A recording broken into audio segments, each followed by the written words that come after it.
My next guest is a Wall Street legend. Peter Brandt started his career in 1975, and all that time he has only had 4 losing years. His average loss was only 6%. He's written 2 books sharing his insights on trading. One, The Diary of a Professional Commodities Trader, at Amazon #1 for 27 weeks. He's also written Trading Commodity Futures with Classical Chart Patterns. That's considered a must-read, a classic for all traders.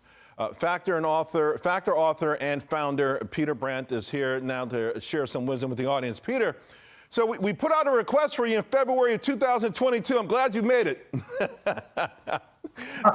I'm a little slow coming around the bend, but it's sure a pleasure being with you, Charles. Wonderful.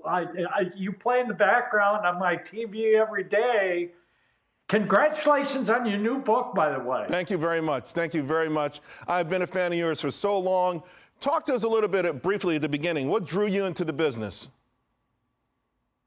Oh, wow. I lived in Chicago. I had a friend who was a Board of Trade member. I went down and saw these crazy people yelling and shouting. I was in my mid-20s at the time, and I went, wow, wouldn't it be cool to be a commodity trader? And you know, I quit a job that was a fast-track job in the advertising business and became a corn trader, and that's been my life ever since, is just trading my own proprietary money. I don't do customer business, but I've loved my life. I pinch myself and go, how cool was that to be able to support my family and my life by buying and selling futures contracts? That's just kind of nuts. It really, really is. So tell us, what has changed, good or bad, or if has anything changed in all of this time that you've been on the street? Oh, yeah. I mean, there's just massive changes from when I first started. Of course, that was back in the day of Pitts Day, and we don't have exchange pits anymore in commodities. But one big thing that you wouldn't even think about is just, I'm a chartist.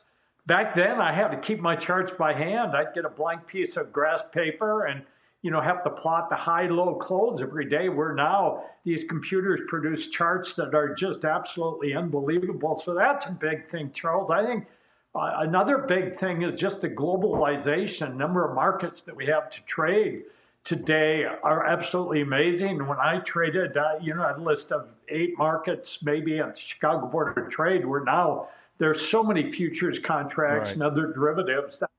That's a big change. And then, of course, you know, instead of pit trading, we have computer trading now. Everybody's on a laptop or a desktop computer, and everybody trades. And that's, of course, I think, real convenience. The downside of that, of course, is it's also brought in the world of high-frequency trading operations, which are stealing money out of our pockets. And so there's good changes that have taken place, but there's also changes that have not been, I think, quite as favorable, at least for private speculators. You know, I don't go back as far as you, but I remember I had a subscription to the chart books.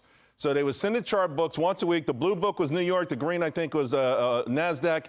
And every day I would fill them out until the next book arrived. So I'm kind of there with you.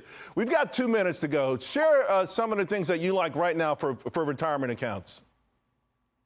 Well, yeah, and again, I wear 2 hats, Charles. I wear the hat of managing the pension fund for the company as well as individual retirement accounts.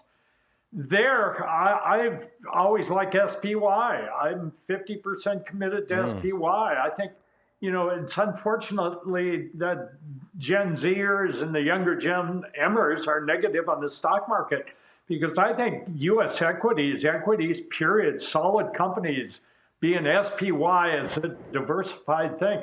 You put every penny you can save pretty much in SPY. Of course, I know that a lot of the young people like Bitcoin, but I think wealth can be built by being in high quality stocks and ETFs in the U.S. stock market.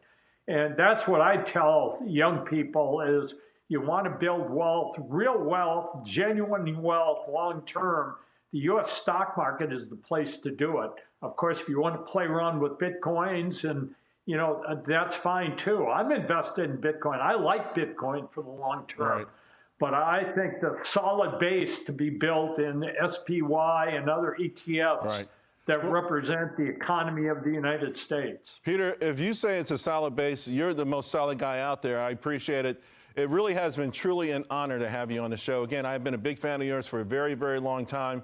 I suggest everyone follow you anywhere they can on social media, even whatever you put out, because you're one of the best. You're a legend, and I appreciate you spending time with us. Thank you very much. My pleasure. My pleasure. Wonderful. It was my honor to be on with you, Charles. All right, Peter. See you soon.